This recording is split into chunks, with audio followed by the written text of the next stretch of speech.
Well, here's a short video, just checking how we're doing with distances for the rebushing that I've been putting on the selector shaft for high and low range that was jumping out. And this is the situation. Now I have to cut a piece because this gear here didn't align enough, has to come 7mm more in. And the problem is the bush at the bottom.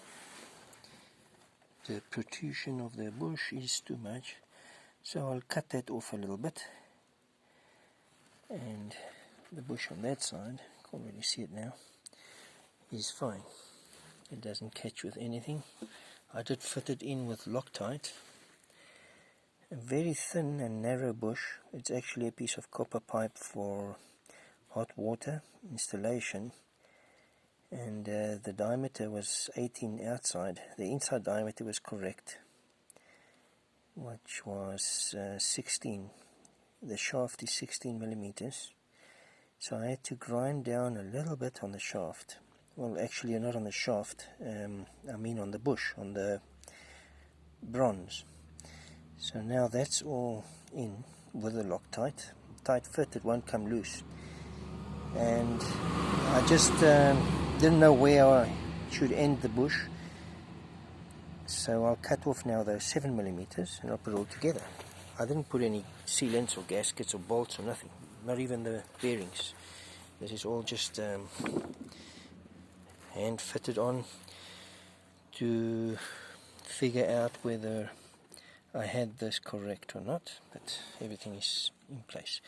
Now I don't have that excess movement here. There was too much movement before, where the fork shaft would actually hop up and down when I move like this. And why is this so critical? When those inner splines meet these little short ones here, that's on high range, those little short gears. What was happening, it was running only on a bit more than half of the actual tooth was running, and it was slipping away because not totally in. Now I know I should be rather changing these gears as well. Change these both gears, the little one and this one.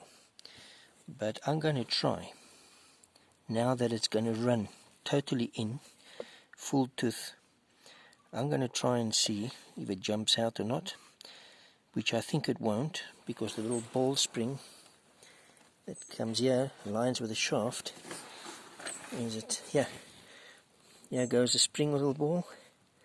And then what I did on the shaft also, that's got a stopper, and there's a cut in the shaft where the ball seats in and holds the gear in position.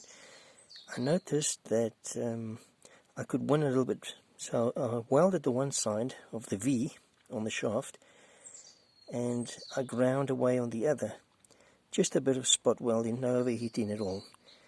And I won there about 3 to 4 millimeters that the shaft moves further, which this fork will push the gear further in.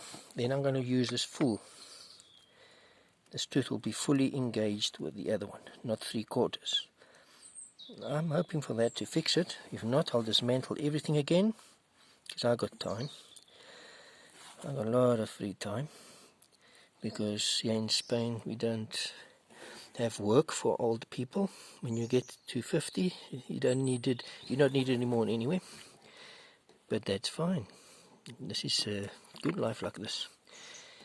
And yeah, I'll just make some updates as soon as I cut that and carry on assembling. This is cheeky.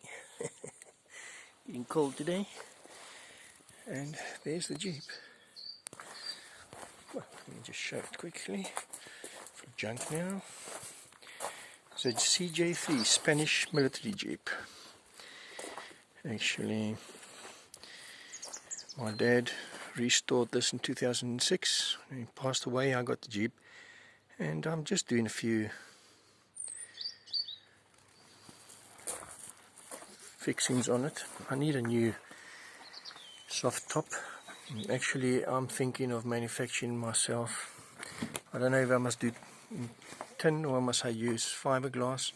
Make myself a hard top because they're too expensive here.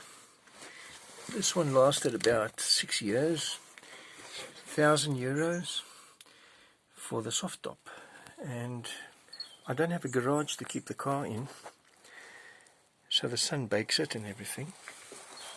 Oh, yeah, just stuff lying around. This is everything here.